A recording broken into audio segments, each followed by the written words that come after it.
This production is brought to you by DHBN, WTHC Radio, and Stoner Records. Stepping up strong with a righteous plea. Summer Parker fighting for you and me. Patients need what the doctor has said. Safe access now to the meds they bred. One love, one fight, don't you delay. Rights for the people in every way. We stand tall, we won't back down. Safe access is the anthem sound. Safe access is the anthem sound. The struggle is real, but so is the fire. For health and hope we climb higher. Stand with the ones who can't stand alone. For every voice deserves a throne.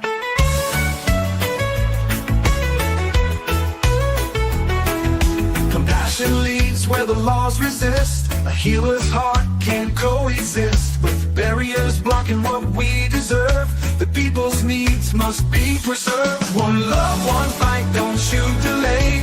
Rights for the people in every way. We stand tall, we won't back down. Safe access is the anthem sound. Safe access is the anthem sound. Summer's voice, it carries the flame for justice. Chant her name again. We stand tall, we won't back down. Safe access is the anthem sound.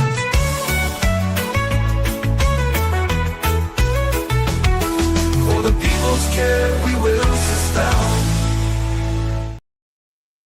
Hey guys, welcome to week 3 of the Patients for Safe Access podcast on WTHC Radio.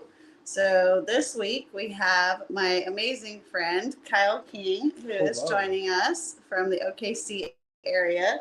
Yeah. And Kyle and I, we met, maybe 6 months or a year ago, something like that? Yeah, about that. Yeah. About that long. And it's been a fun ride since then. Yeah, for sure. You came to several of our Patients for Safe Access events. You're one of our members, one of our supporters and encouragers, and we thank you for that first. You know what I mean? Yeah, I do a lot of work on the sidelines, that's for sure. Absolutely. So, last week when I started to do my podcast, one of the things that Hippie had asked me about if we were going to talk about was that oil spill. Yeah. And we had not talked about that yet because I didn't have somebody on that kind of had firsthand knowledge of it.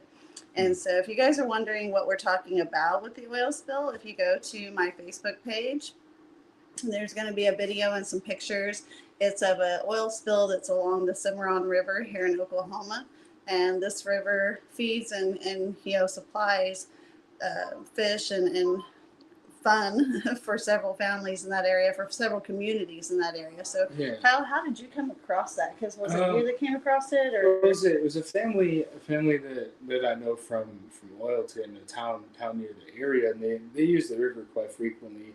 They fish there and they bring their kids there to play, and it's a direct tributary to the Keystone Lake, which is a major reservoir as well for a lot of people. And so it was a little concerning. They had approached me. We met up to go fishing, and they approached me and they're like, "Hey, we found this thing, and we know you're super into environmental stuff, and have you know who to talk to about these things." I was like, I just might. So we passed it along to Summer and along the team of the other folks that we work with, Patients for Safe Access. We were able to get it passed along the chain and looked at. Fortunately, I don't think have we really heard a whole lot? Have we gotten any major updates on that? So the member that filed the report with DEQ, I spoke with him the other day, and he at that time had not heard anything back from them. And I've not spoken with your friend. I actually did get a message from him and we communicated a little bit, but I've not received an update from him as to if he's returned to the area to see if that cleanup process has started. But I believe you even did some investigating on it, right? And found out that the company that owned that oil site that is leaking had been involved in some, some trouble before, right? Yeah, they've had a couple past violations before, so it's we kind of, at least we need to take some eyes to look at it. I know that Josh and his family, they were in touch with, it was Believe was Channel 6. Mm-hmm. But then they had a big old cannabis raid that happened a few weeks ago. So they were down there. They were down there covering that.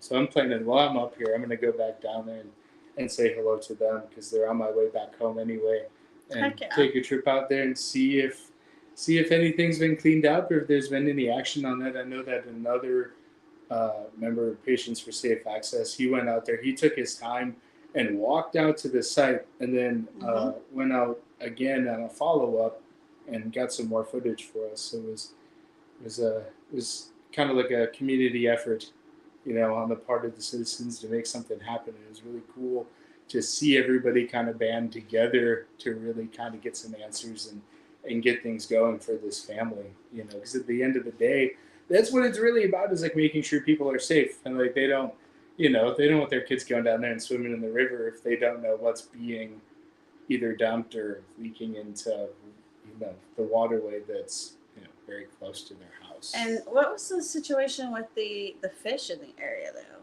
There was one that it appeared that it had either suffocated or showed some sign of like strange bleeding in it. So they saved a sample.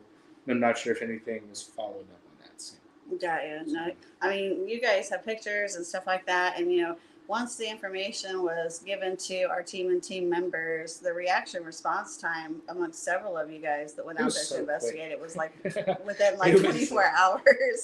You know what I mean? I was super proud of the reaction time of everybody. I believe I don't have confirmation, but I do believe someone from the Muskogee Nation did look into it. Oh, heck yeah. I'm still waiting on confirmation for that. Well, I mean, and we even had eyes in the sky per se, because the guy that he's talking about that walked up the river and stuff like that, had a drone with him. So there's drone footage of everything, that all got turned over on that. So it was like a rapid response of people that care. It was beautiful. So that's a community, concern situation there. And, it doesn't necessarily affect like the cannabis patients, but it could, because, if that waterway, if your water is being used for that, it could be an effective issue there too. Exactly. But mostly because of the fact of it affecting the communities there that depend on that river for their livelihoods. Right. And so. And that's why they brought it to my attention to begin with, because they know that I'm the type of person that would say something about that and not just let it go. No. Because it's strange, You mean you're that guy? I mean, I could see too if it were a natural thing. Yeah. If it were, it would be seeping from the sedimentary layers. Right. Instead of obviously overflowing, cascading over the cliff, looking like someone who's just chucking buckets and stuff. That's why all the chicks love them, Parker. Huh? That's why all the chicks love them. That's why all the chicks love the chicks. They flock to me. Kyle is surrounded by women at his house right now, like massively surrounded. 70 chickens. 70 baby chicks. And hatching more. We have the incubators, there's another 148 currently. They'll be available. I gotta get them. Gotta get the flock rechecked for NPIP through the ag department, but then they'll be ready for sale here pretty soon. And that's because that's a responsible thing to do, right? Yeah, we want to make sure that we're doing the right things for everything, and that includes like the process of which, when I kind of do a little side project. I specifically bred this breed of chicken to lay green eggs because I want to sell them and donate a portion back to the Veterans Administration and mental health care and those sort of aspirations. But not only that, they're also a really great, solid, dual-purpose homesteading bird. They get big quick, but they don't get over quick like your traditional meat bird. They're bred to be hardy and healthy off traditional lines of hardy layers, and that's that was the target goal. Spent the last 3 years doing that. It's been a fun little pet project for both me and my stepdad, he's a retired U.S. Marine, and he was in the Gulf War. He saw a lot of stuff, so he handles a lot of the homestead things, and that's really for him. It gives him a job to do. A purpose. and gives him something that he can go out and do. And it gets his hand in the soil, which we'll elaborate on a little bit more as we continue down the nerdy trail. Yeah, because it's something that really needs to be looked at. The whole homesteading model and home care in general for our veterans. And access to alternatives with practitioners that understand not only the veteran but what is going on at home too. Right. We're going down a rabbit hole. It's gonna be fun. That's why I did that tattoo of a rabbit going down the rabbit hole. Yeah, I've got, like literally what I've got I do this all the guy. time. It's the Mad Hatter, and he's standing on his head. So it's kind of funny that the Oz theme fits. So Destin. Speaking of the agricultural stuff that you're doing at the homestead and with your dad and stuff like that. So tell me about the different things that you do to practice responsible agriculture and what you do. Yeah, so I incorporate a lot of bioremediation techniques. Primarily at the homestead, I use sunflowers because my landlord and my neighbors don't appreciate the smell of cannabis, so we use sunflower out there, but it feeds the cannabis operations, which we're still waiting to officially get back opening up again as we go through the hula hoops of regulatory red tape and fun.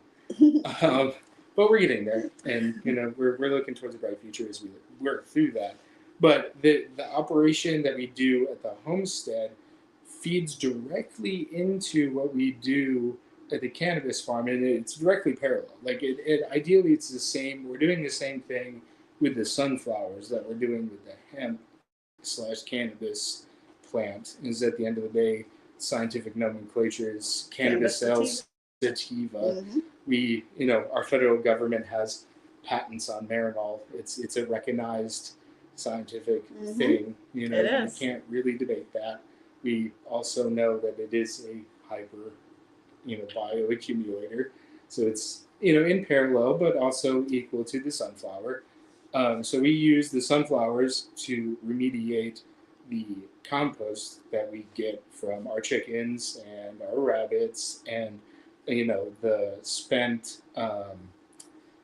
spent root balls and stuff from, operations, previous, and we'll source some from other people too, even local flower nurseries. We'll get there, the flowers you buy for your grandma that we also grow at my homestead. 2 flowers, 2 farms. I wish we could do both at the same location, without having to pay 2 rents for one thing. It would be nice to do that, but we'll get there, as we make things make sense. Right. So that then feeds back into cleaning my soil and making sure my end product. I work with local labs. We can take that like Scissortail or OSU Extension, and I can get testing on my soil after I remediate it with sunflowers or hemp if we're using it for an industrial purpose, which we should. And we should also include that in our rotations in modern agriculture, is just take the hemp that we use for the industry that's not going to be consumed by humans, use that to clean the soil first, take all that, make some hempcrete blocks, build some houses for real cheap, and then we know that our soil's real clean for the food that we're about to plant in it. Or the cannabis that we're about to plant to inhale for medical purposes. Exactly, but it's that parallel, there doesn't need to really be that parallel when at the end of the day it's the end use of the same plant. It's just the same plant has been bred different. It's like looking at a green bean and a northern bean and saying, this northern bean is gonna, do bad things, but this green bean is a good bean. They're the same. It's a bean. Right. It's a plant. You know what I mean? It does the same beneficial things, and it's beneficial for the humans too. Like specifically for my dad when he's working in the garden and he's going out there and he's hanging out with his baby chickens, smoking a doobie. He's happy. He has something to do that's taking his mind off the PTSD. And while he's interacting with the animals and the soil, he's also getting the benefits from the increased dopamine and serotonin that's going on in his brain. So it's like, he puts his phone down, he gets away from the distractions, and that's where the healing is on that aspect. And now we heal our soil with the industrial hemp, and then we lower the price of housing. Oh, don't even get me started on the water. The water now. Okay. We do the same thing, just in a boat. Okay? It's really not hard. Well, let me ask you, you said something about testing those things, Yeah. those processes and stuff like that. Precisely. We do need to look at, especially with the industrial side, if we're going to be using hempcrete, we also need to make sure that those toxins aren't going to be present in that end product as well. Especially if you're going to be using it for low cost housing or like as a solution to the housing market that's about to burst anyway. But yeah, Though, big ideas. Department of Ag, though, currently, at least in the state of Oklahoma, doesn't even require hemp farmers to test for pesticides and heavy metals. See, I didn't even know that. Yeah. That's insane. upsetting. Because, when the Farm Bill was passed, it was meant for industrial hemp. Yes. Right? Not consumable products. Yes, okay? And that's the point. That's where that needs to be, the separation. For sure, it's the end use. If you're going to consume it, let's make sure it's clean. But we can use the industrial side to clean before the medicinal side. We have a comment in here. It says, "Hi, just curious about safe access." So safe access, what that means to us is that the product in final form, meaning the way that you receive the product from the retailer, is safe in its final form at all times. Meaning it's been tested thoroughly. It's been, random sampled and tested, or however it needs to be, a safe product to consume as an inhalable product. Yep. And that's where I come into play, advocating for the responsible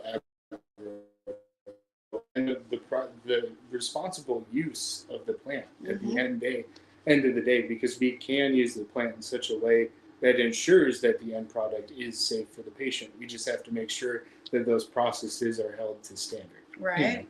Absolutely. So can you tell me a little bit about, is it Greensight 2020? Yep. That's the company I bought into a few years ago, probably in May.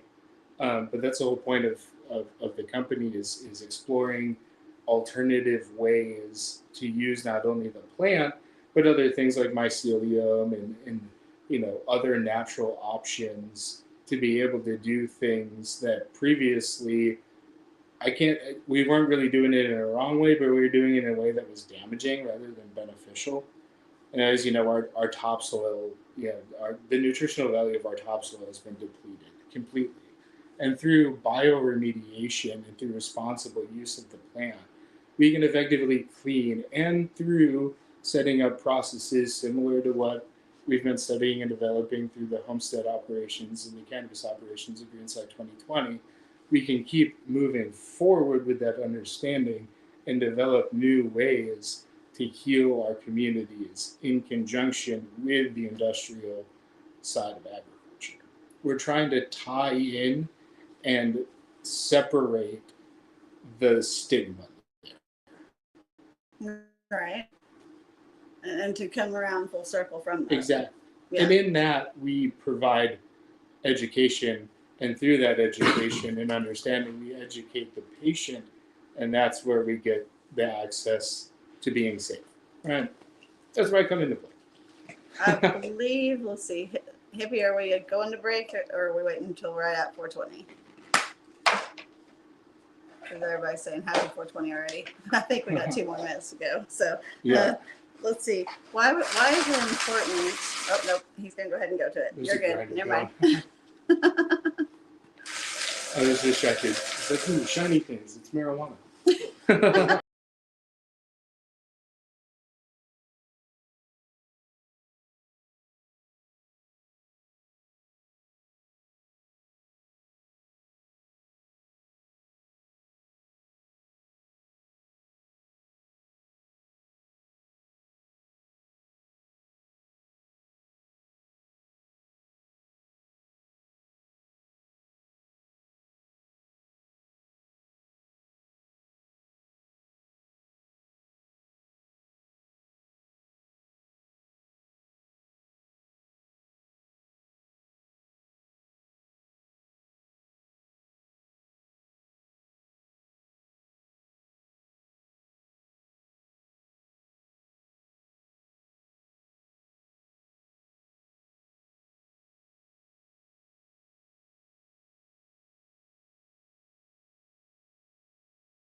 sent to him, not a WAV or MP file.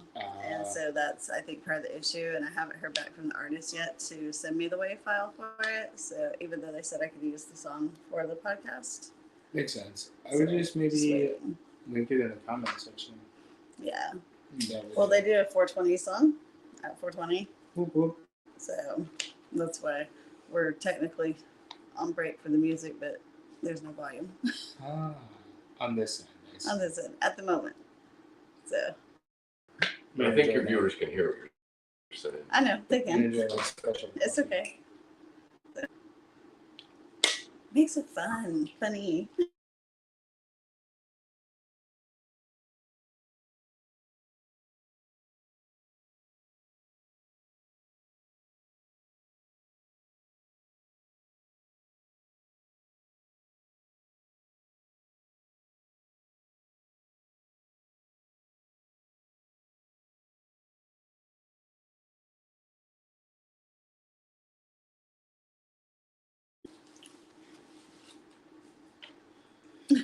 Yeah. Are we back now? Yes, we are. Hey, guys. Happy 420, everyone. Whoop. So We have medicated. you'll have to look up that video vibrations. I don't have the WAV file for it yet to be able to send to Hippie for it to play correctly. It was working when we were backstage, and then for some reason or another, it didn't again. So our apologies on that one. Working through the kinks here, right? It's technology. It's how it happens. It's kinky. Shut up, Charles. The kinks in technology. He's not allowed to talk in here. No, I'm joking. So He's the rolling master over there. yeah, he is the rolling master. He keeps rolling our a medication second for us camera on him doing that. for the roller. Yeah. So recently, you have made some, connections where you're now able to promote some solventless products of, like, is it yours, your partners? Yeah, it's a collaborative effort between me and my business partners. Yep. Yep. Tell me what pushed you to go into solventless process instead of like a chemical process. Oh, it's, in my opinion, it's a little cleaner. That, and it's also easier to set up, and it's also easier to do at home. And it also includes water. Like the process that we use, it's ice water, bubble hash, and then we press that into a hash rosin. And so we do a little. I kind of added on the addition of including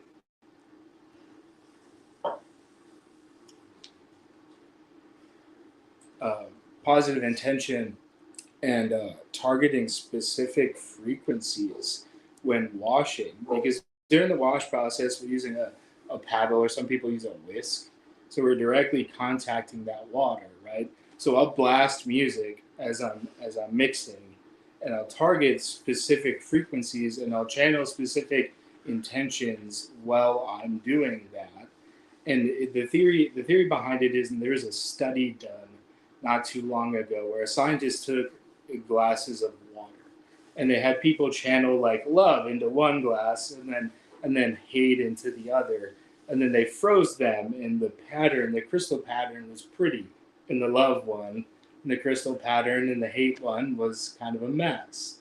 So it's kind of, we're taking that theory and we're using that along with the specific frequencies from, I've done a lot of studying into Native American culture. My grandmother is Native American. My great grandmother was Native American.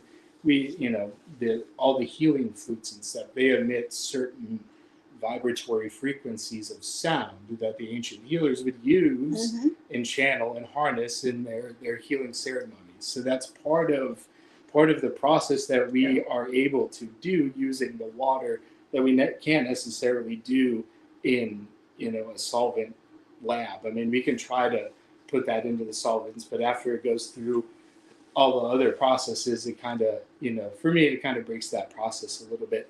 And not only that, but doing it the solventless way, you encapsulate the medicine in the resin gland, because that head is silica. So passing it through that ice water, you're making that silica hard and brittle. So it's encapsulating all that terpenes and the cannabinoids, and it's preserving that. And so in our lab, we keep it really, really cold. And that preserves all that medicine throughout the entire process until we freeze dry it and then press it. And then we collect it up and then cure it still under cold temperature to preserve all that yummy terpene profile, the cannabinoid profile, Right. all that medicine stays in there throughout the entire process until we ship it off and get it to you. And hopefully, it stays under that cold temperature Right. and it gets to you and it's stored cold at the dispensary. We hope that that's what's happening. So that way the terpenes and the natural medicine in that end product are retained. Yeah. And we go through this during the entire process, even during the growth process, we test our soils and we're checking our levels not only at the final form, but we kind of hyper focus throughout the entire process down to even how I do my compost. I'll take my compost and put it under a microscope to make sure that I don't have any pathogenic microbes in there. And we do that throughout the wash process as well. We'll take a bud and we'll put it under a microscope, or we'll take a little bit of the live heads, or the resin glands themselves, and we'll take a sample and put that under the microscope to make sure that there's no other foreign matter in there. And we can, if we go far enough and use certain technology, which I want to look at using more of, to be able to detect the presence of pesticides in that process too. It's something I want to look at exploring. I just don't have the money because I'm a broke farmer. Well, but you've also kind of been put through the ringer, and I'm going to, Hippie, here in just a second, I'll have you pull up those questions and I will get those asked. But, Kyle, you've been kind of put through the ringer with the regulatory agency and trying to achieve, becoming a business person, a license holder in the Oklahoma medical marijuana community. Yeah, it's been a pain in the butt. Tell us a little bit about that for a second, because it's some shit, y'all. It's like a game of jump rope. You know what I mean? You got one agency that has you do all these jump rope hoopy things, and then they kick you over to another agency that's doing all these jump rope hoopy things, and you do them, and they're backlogged in this process, and the rules change, and then it's like this ever constant cycle. I've been battling since, was it May of 2022, 2023? Mm-hmm. And you're not fully operational to this date. And how much money have you spent trying to become operational in the Oklahoma campus industry? We're like 150, just on my end, about $150,000, not including my business partners. That is absolutely insane. And we jump through every hoop they give us. Every single. This most recent one was a CLO issue, so that's what's jamming us up now, and an ownership change process that has been changed so many times that we can't even keep up with it. And when we call one agency to get help, they say, "Oh, well, talk to a lawyer." Well, I've called a lawyer. That lawyer also ended up screwing me over for a bunch of money. And then, you try to work with compliance people, and some compliance people are honest and some aren't.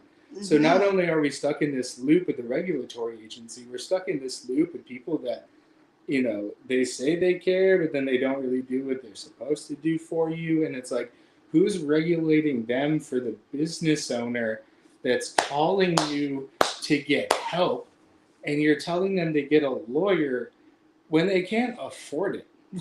Because they've already paid you. I'm up to, just this year, in the past 12 months, I've given this state, let's see, we're at about $20,000 now. That's crazy. And on the compliance people thing, I want to touch on this because I'm sure that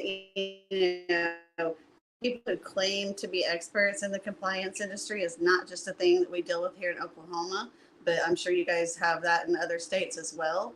But, like he was saying, there are some people that actually do know what they're doing and they care and they're trying to help you solve your problems. And then there's others that don't care and are not trustworthy to do the job, or say that they know how to do the job and really don't. You know what I mean? Yeah. So be careful who you're trusting your business with, regardless of what state you're in, period. Definitely verify. check references, and I'm not saying all compliance people suck. There's some really, really, really good-hearted compliance people out there that really do care, and they're working with the agencies to hopefully make sense of all this stuff, so people like me don't keep getting caught in the trap. Right. Because honestly, that's what it feels like at this point, and it's not only does it affect me, but it affects my family. We get in fights as a family over this stuff. They're like, "Where's, you're spending all this money, but we're not seeing any return." Right. And it's like, well, the money's gone here, the money's gone there, and it's all these hoops that we're jumping through just as we're not rich. So, what advice would you give to someone trying to get into the cannabis industry in Oklahoma and/or anywhere? Definitely find a good lawyer, find a good team to work with you. Talk to your legislators. Try to work with them on a common sense path forward. Like I've tried to do a few times.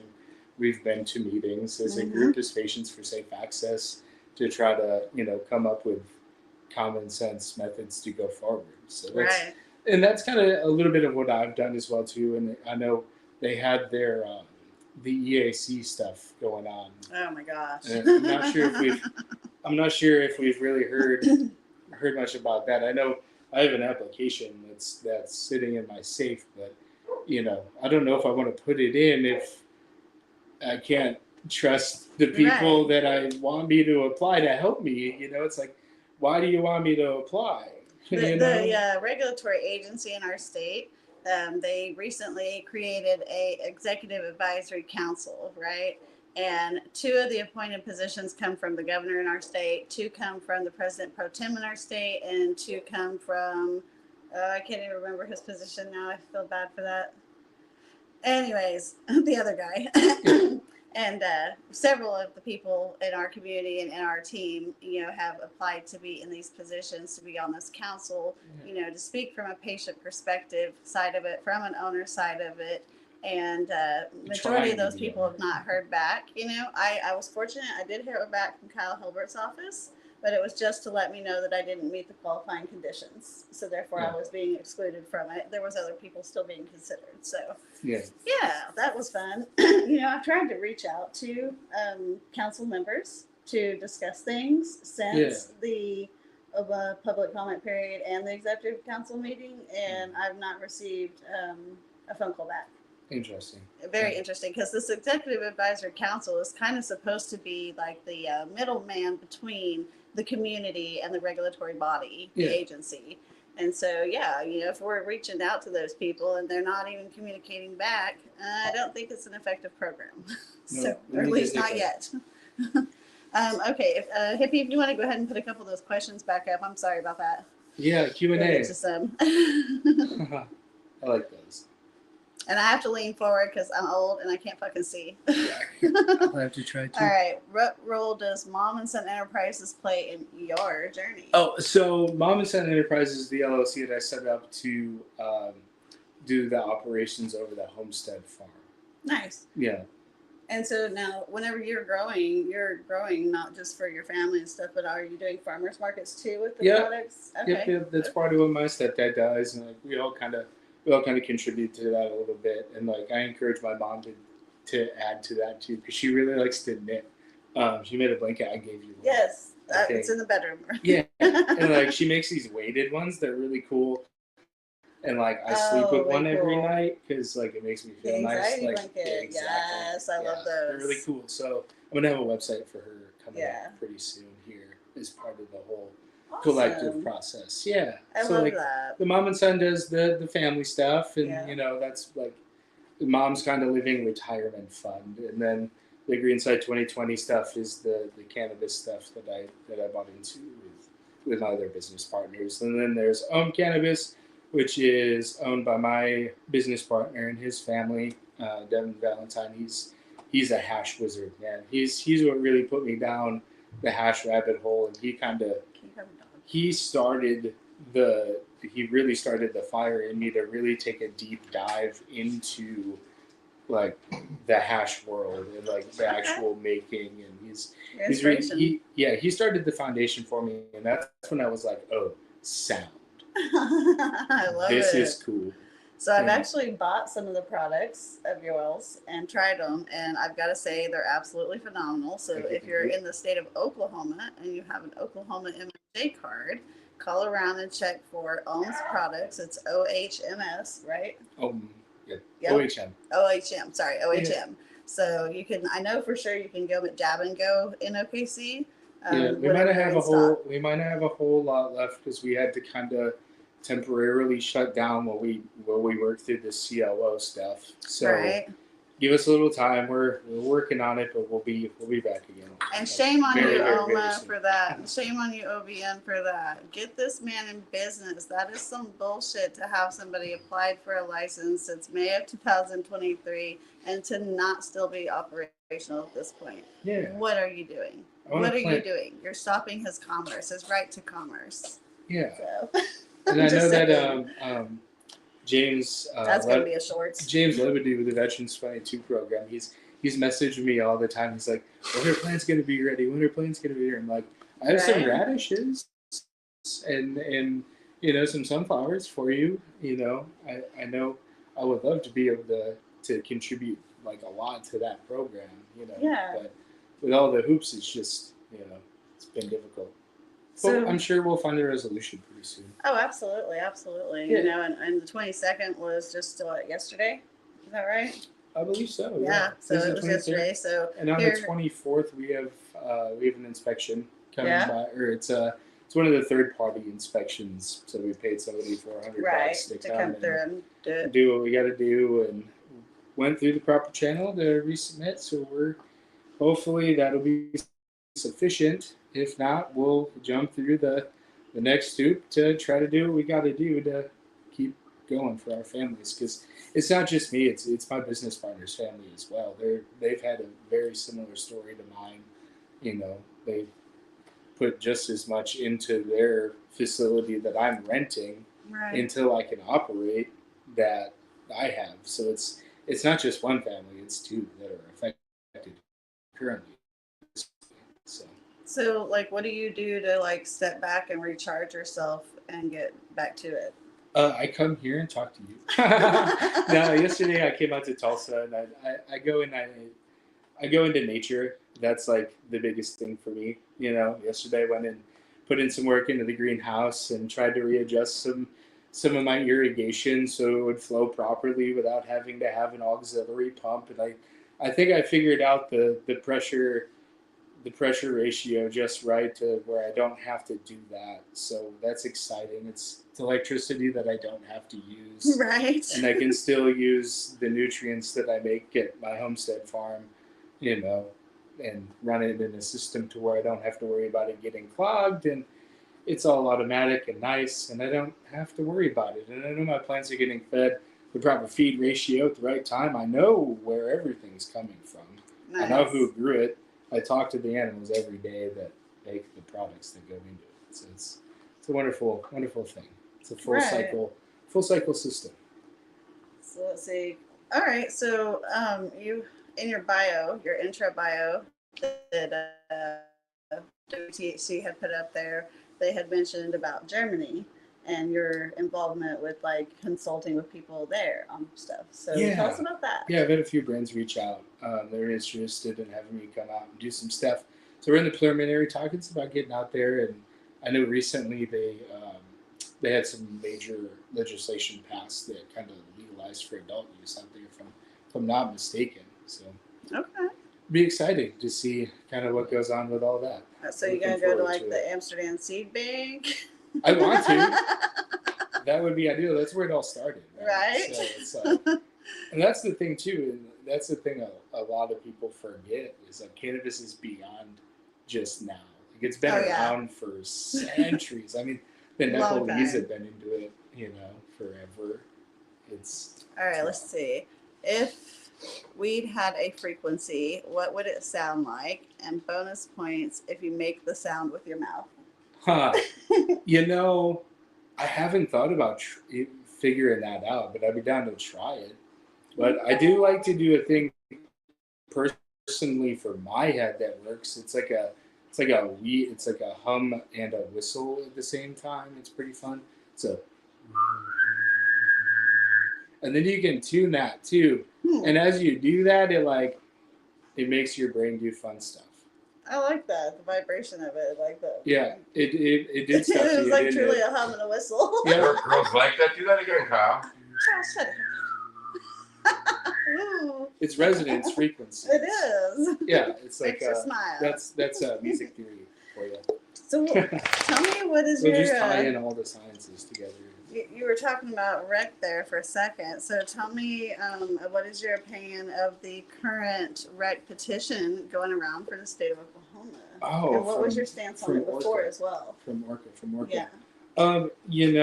I like the one that I see now. Mhm. And I definitely like what Jay Green and Orca have been doing with that. I like that there's a step away from the distribution model. Mhm.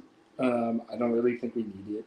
I don't think we do either. You know what I mean? It's kind of, we already have it. Like there's transport agent cards, there's Transport companies. licenses, transport companies, Right. processing companies that can buy from growers, store it, and then transport it somewhere else with the transport card that they already have Mhm. and have paid for already. So it's kind of just like to me the little whole redundancy. it's redundant. Uh-huh. And as a grower personally, I'd rather let the stuff cure in my facility, know that it's been cured properly, package it up myself in a way that I know it's going to reach the patient safely, because my grandma's been doing it for years. It's a mason jar. Right. It's not hard. No, it's not. You throw a little safety seal on that, and you send it off. And personally, for me as a gardener and as a processor myself, I want to know that I'm doing that myself. Yeah. I want to burp the product every couple of weeks myself. I want to smell the terpene profile and everything developing properly.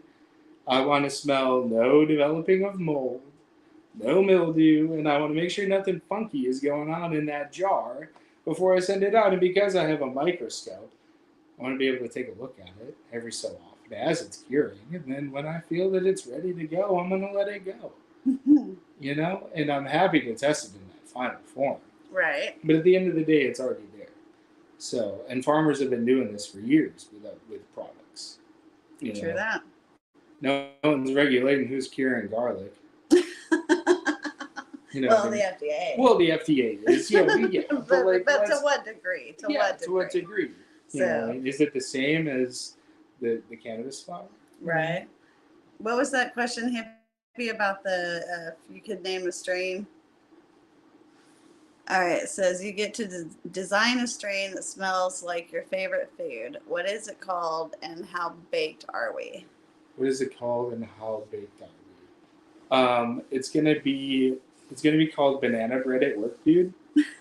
And it's gonna be like a solid, is a heavy indica kind of. That's what it's gonna be. Okay. Very stoned. Yes. Very stoned. I like that. Mine would be called Mom's Fried Chicken. I say banana bread because Summer makes a really great banana bread. And my grandma used to make a banana bread, and it sounds like it would be fun. So it's kind of like a spur of the moment. I pulled it right out for you. And mine would have to be a sativa leaning hybrid, so that Mom could stay on task with making the fried chicken. Yeah. See, I need the opposite. I gotta slow down. This brain goes too fast. All right, let's see. Be honest. Have you ever accidentally smoked the last of your own research sample? The last of my own all the time. I've smoked the last of my own research sample since I was 12. You know what I mean? Damn it, I was supposed to save that. I remember helping Grandpa grow his research sample. Right. Don't tell him I told you. It's hemp stuff. So speaking of hemp, oh my gosh, guys, that brings me to something else there. Just this last week alone, we saw a letter come out from the state of Texas Yeah. in regards to the restriction of sales of THC products. And they've restricted it down so much that they are only going to be allowing the sales of CBD and CBG. Yeah. Crazy, huh? They're trying to eliminate 7,700 businesses all in one go. I understand the perspective from being the business owner on that point of it. You know what I mean? Yeah. That it sucks that you're not going to be able to have your business open any longer. But in the same stroke, when a state looks at it and they look at it legally, okay, they become a total THC state because it is all of the different, cannabinoids that matter, not just Delta 9, right? Yes. And so in becoming a total THC state, it then also makes it an illegal act for them to be selling those outside of the regulatory framework, right? And so it becomes an enforcement issue that these are illegal sales at that point, right? Yeah. So that's what we saw Texas come out in their letter and say. Nebraska came out this week of the gate saying the same thing. And then Illinois currently, I believe their governor has their politicians in special session or had them in special session over these same issues for their state.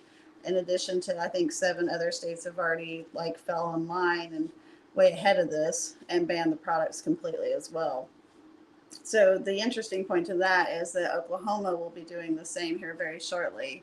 And so our hope, though, with Patients for Safe Access is, one, because of the fact that those products are unregulated, untested products in a unlicensed market, is to get those products out of there because of the fact that they're untested, unregulated. They're unsafe products potentially. And we have tested 40 or 50 products in the hemp retail space out of the state of Oklahoma.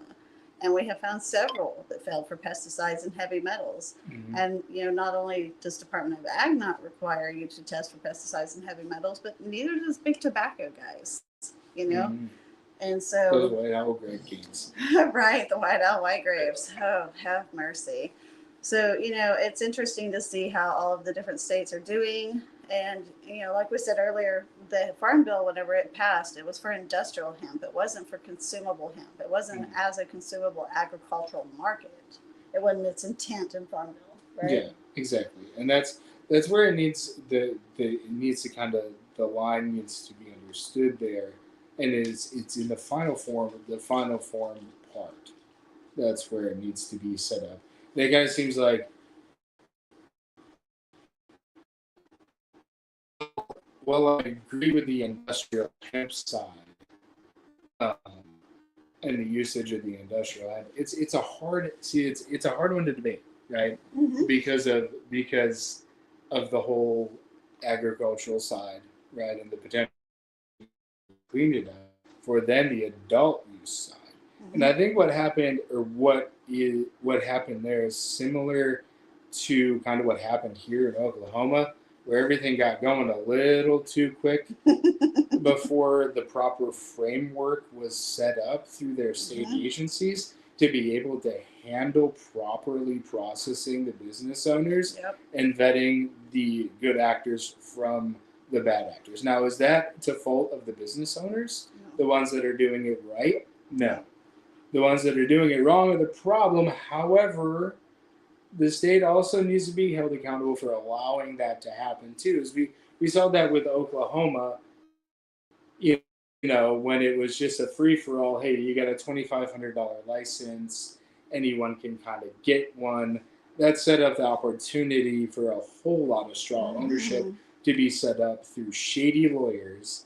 And, a lot of foreign interests came in because of the lack of proper framework and regulation-ish, in a sense, for the industry. There was no guidelines, and there still are no real guidelines for the business owner. Right. And the patients, too, at the end of the day, because of that conflicting interest there and the lack of guidance and the influx of bad actors that's been allowed, the patients are now at risk because of that. Absolutely.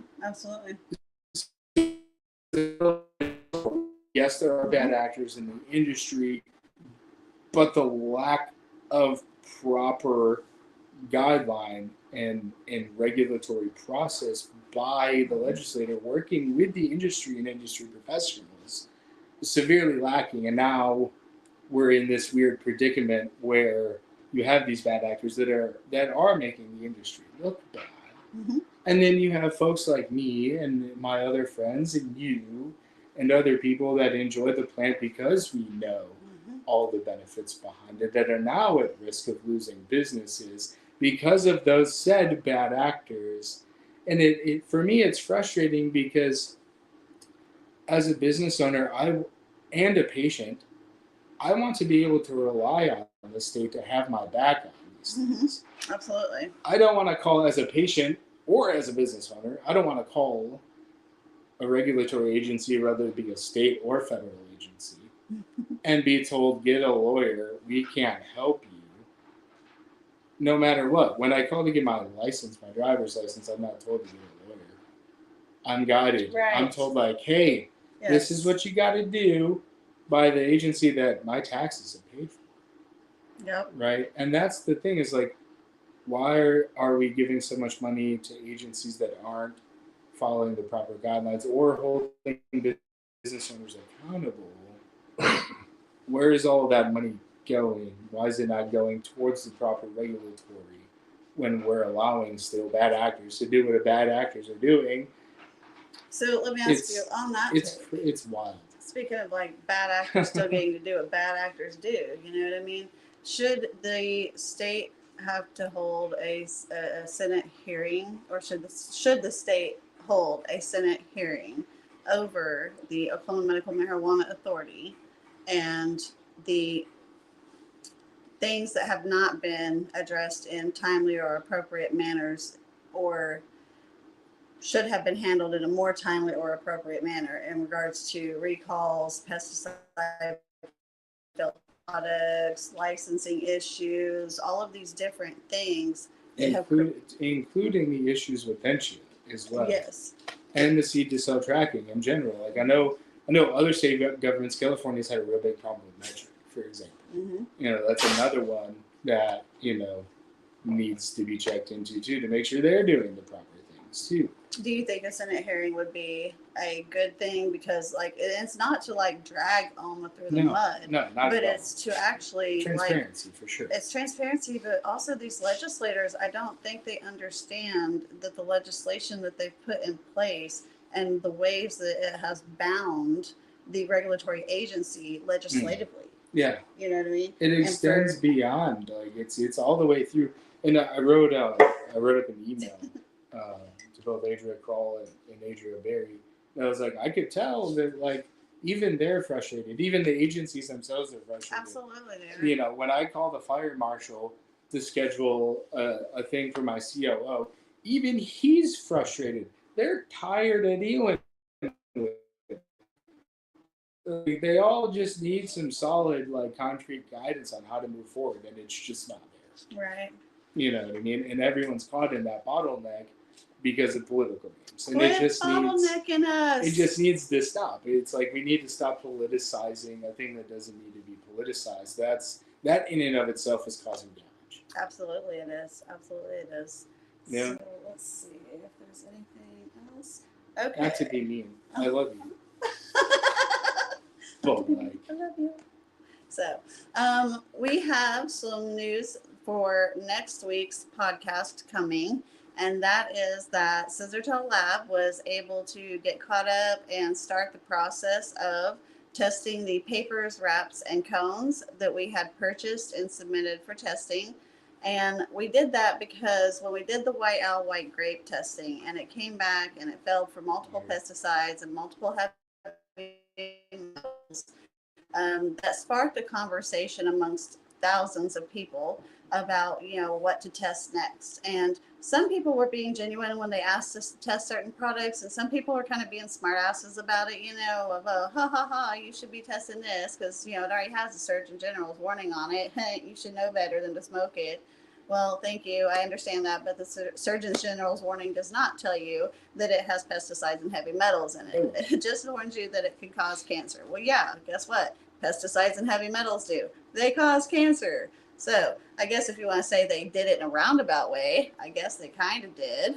But anyways, it prompted us to go out there and purchase a bunch of different wraps, papers, and cones, some raw products, Blazy Susans, zigzags, camos, big boys, a bunch of different products, 25 altogether. Dutches are next. Dutches are in there. Dutchies are in there. The berry fusion and the honey fusion are both in there this time.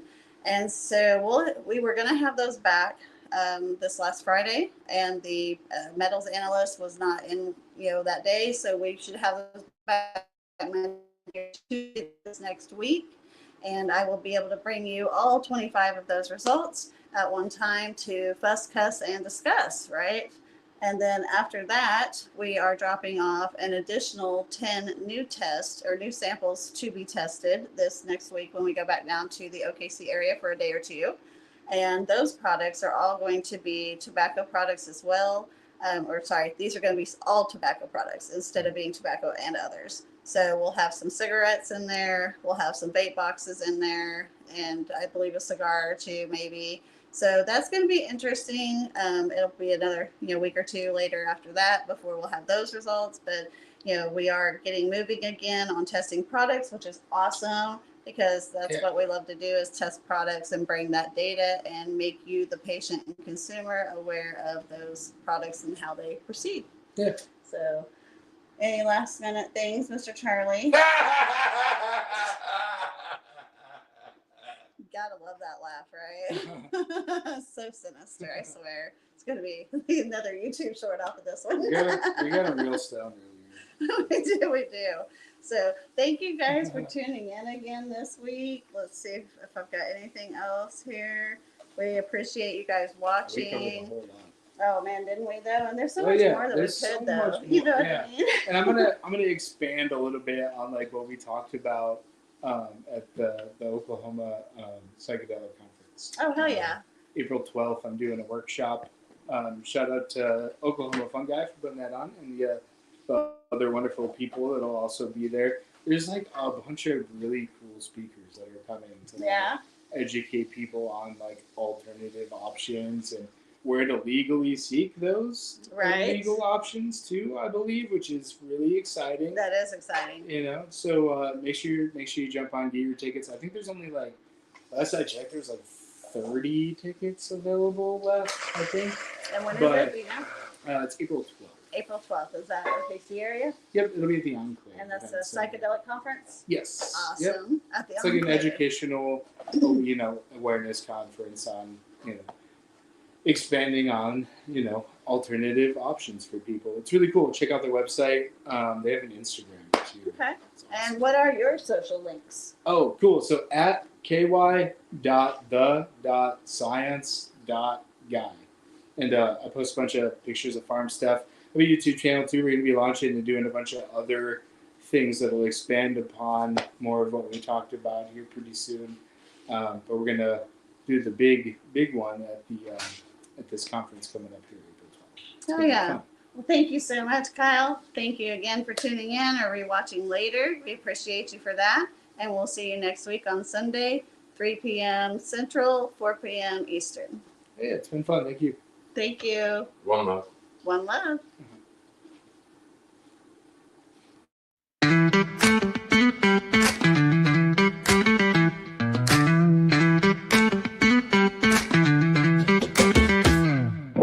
Welcome to the room where the green vibes flow, where the light shine bright and the knowledge will grow. From soil to the sun, we'll master the art. To grow room's the place, let's spark up the start.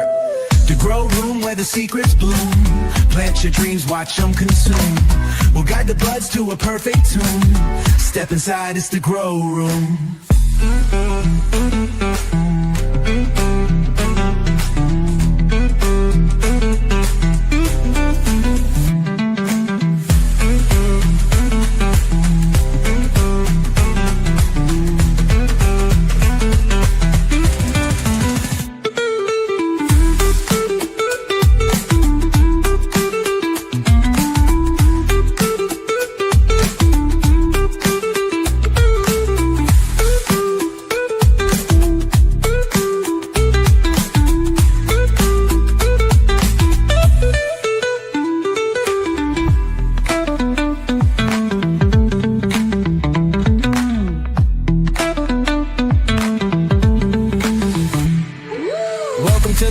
where the green vibes flow, where the lights shine bright and the knowledge will grow. From soil to the sun, we'll master the art. The grow room's the place, let's spark up the start. The grow room where the secrets bloom. Plant your dreams, watch them consume. We'll guide the buds to a perfect tune. Step inside, it's the grow room.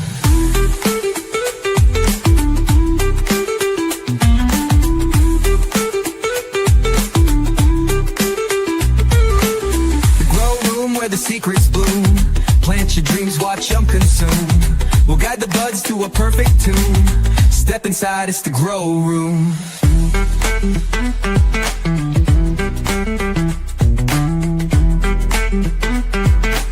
Step inside, it's the grow room.